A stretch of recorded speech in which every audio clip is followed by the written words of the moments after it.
Hi guys, welcome to JP talks. ഇതൊരു പുതിയ വണ്ടിയുടെ റിവ്യൂ അങ്ങനത്തെ സംഭവങ്ങളൊന്നുമല്ല. ഈ ടാറ്റ നെക്സൺ ഓട്ടോമാറ്റിക് ഒരു 20,000 കിലോമീറ്ററിനകത്ത് നമ്മളിപ്പോൾ യൂസ് ചെയ്തിട്ടുണ്ട്. അപ്പോൾ അത്രയും നാൾ ഉപയോഗിച്ചപ്പോൾ നമ്മുടെ യൂസർ എക്സ്പീരിയൻസ് ആണ് ഈ വീഡിയോ ഞാൻ ഉദ്ദേശിക്കുന്നത്. സെക്കൻഡ് ഹാൻഡ് മാർക്കറ്റിൽ നിന്ന് ടാറ്റ നെക്സൺ ഓട്ടോമാറ്റിക് എടുക്കാൻ നിൽക്കുന്ന ആൾക്കാരെ മാത്രം ഫോക്കസ് ചെയ്തിട്ടുള്ള വീഡിയോ ആണിത്. അപ്പോൾ ഇത്രയും കിലോമീറ്ററിനുള്ളിൽ നമുക്ക് വന്ന പ്രശ്നങ്ങളും നല്ല കാര്യങ്ങളൊക്കെയാണ് ഈ വീഡിയോക്ക് എടുത്ത് പറയാൻ ഉദ്ദേശിക്കുന്നത്. നമ്മളോട് ഉള്ളത് ടാറ്റ നെക്സന്റെ 2021 മോഡൽ XZ A+ എന്ന് പറഞ്ഞൊരു വേരിയന്റ് ആണ്. നമ്മൾ ഈ വീഡിയോക്ക് പവറിന്റെ കാര്യങ്ങളും എഞ്ചിന്റെ സ്പെസിഫിക്കേഷൻ ഇതൊന്നും എടുത്തെടുത്ത് പറയുന്നില്ല. നമ്മൾ ഉദ്ദേശിക്കുന്ന അങ്ങനത്തെ സംഭവമല്ല കേട്ടോ. പിന്നെ നിങ്ങൾ സെക്കൻഡ് ഹാൻഡ് ആയിട്ട് പെട്രോൾ ഓട്ടോമാറ്റിക് നെക്സൺ എടുക്കാൻ നോക്കുന്നുണ്ടെങ്കിൽ എനിക്ക് എടുത്തു വരുന്ന ഒരു കാര്യം, ഈ വണ്ടിയുടെ ട്രാൻസ്മിഷൻ അത്രയ്ക്ക് സ്മൂത്ത് ഒന്നും അല്ല.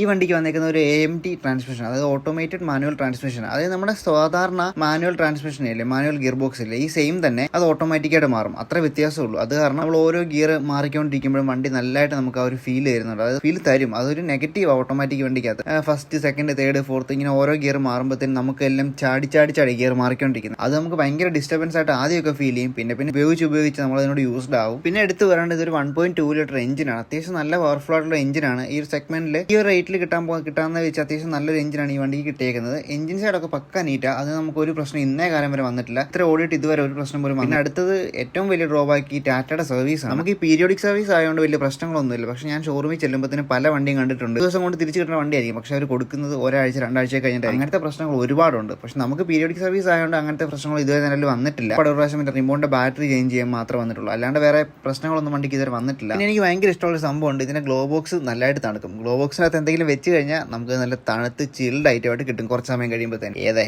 പിന്നെ വണ്ടിക്ക് 3 ഡ്രൈവിംഗ് മോഡ്സ് വരുന്നുണ്ട്. സിറ്റി വരുന്നുണ്ട്, എക്കോണമി വരുന്നുണ്ട്, അതുപോലെ സ്പോർട്സ് മോഡ് വരുന്നുണ്ട്. എക്കോണമി എന്ന് പറഞ്ഞു കഴിഞ്ഞാൽ മൈലേജ് മാക്സിമം കിട്ടി ഒരു വണ്ടി ഒരു പിടിച്ചു പോകുന്നത് നമുക്ക് ഫീൽ ചെയ്യും. സിറ്റി ആകുമ്പോൾ നോർമലി പോകുന്ന വണ്ടിക്ക് ഭയങ്കര പവറും ഇല്ല, എന്നാൽ ഭയങ്കര അണ്ടർ പവേർഡും അല്ല, അങ്ങനത്തെ ഒരു ഫീൽ കിട്ടും. സ്പോർട്സ് കിട്ടുന്നതിന് വണ്ടിയുടെ മാക്സിമം പെർഫോമൻസ് നമുക്ക് കിട്ടും. അപ്പോൾ നമുക്ക് ഈ ഗിയർ ബോക്സിന്റെ ലാഗ് ഒക്കെ ഇല്ല, അതൊരു പരിധി വരെ മാറി കിട്ടും. പക്ഷെ എപ്പോഴും നമുക്ക് അതിന് ഉപയോഗിക്കാൻ പറ്റത്തില്ല, മൈലേജോട് നമ്മൾ നോക്കുന്നത്. പിന്നെ വേറെ എടുത്തുകൊണ്ട് കാര്യം വെച്ച് കഴിഞ്ഞാൽ ഈ വണ്ടിയുടെ സ്റ്റീരിയോ ഹാർമൺ ആണ് പ്രൊവൈഡ് ചെയ്തിരിക്കുന്നത്. അത്യാവശ്യം നല്ല ക്വാളിറ്റി ഉണ്ട്. ഹാർമൺ എന്ന് പറയുമ്പോൾ തന്നെ അറിയാലോ, നമ്മുടെ JBL ഒക്കെ ഓൺ ചെയ്യുന്നത് ഈ ഹാർമൺ ഇന്റർനാഷണൽ എന്ന് പറഞ്ഞ ഒരു കമ്പനിയാണ്. അപ്പോൾ തന്നെ അവരാണ് ഈ ടാറ്റയ്ക്ക് സ്റ്റീരിയോയും സ്പീക്കേഴ്സ് എല്ലാം കൊടുക്കുന്നത്. അത്യാവശ്യം നല്ല ക്വാളിറ്റിയുള്ള സ്പീക്കേഴ്സ് ആണ്. അതുപോലെ തന്നെ ഈ സ്റ്റീരിയോയ്ക്കകത്ത് ആൻഡ്രോയിഡ് ഓട്ടോയും ആപ്പിൾ കാർപ്ലേയും കണക്ട് ചെയ്യാൻ പറ്റും. ഒരു ലാഗും ഇല്ല, നമുക്ക് നല്ല സ്മൂത്ത് ആയിട്ട് യൂസ് ചെയ്യാൻ പറ്റുന്ന പോലത്താണ് ഇതിനകത്ത് വരുന്നത്. പിന്നെ വേറെ കാര്യം പറഞ്ഞു കഴിഞ്ഞാൽ നമുക്ക് ഇതിന്റെ സീറ്റ്സ് എല്ലാം അത്യാവശ്യം നല്ല ക്വാളിറ്റിയാണ്. നമുക്ക് ലോങ് ഡ്രൈവ് ഒക്കെ പോയാലും വലിയ മടുപ്പൊന്നും തോന്നത്തില്ല.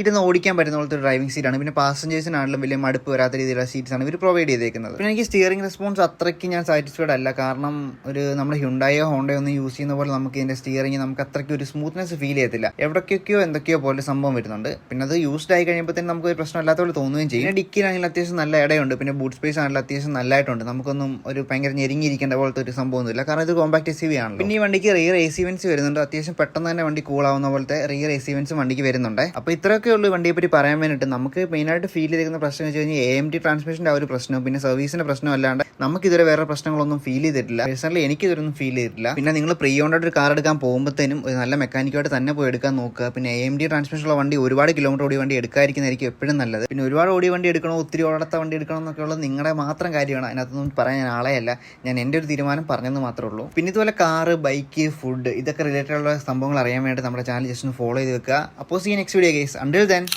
ബൈ.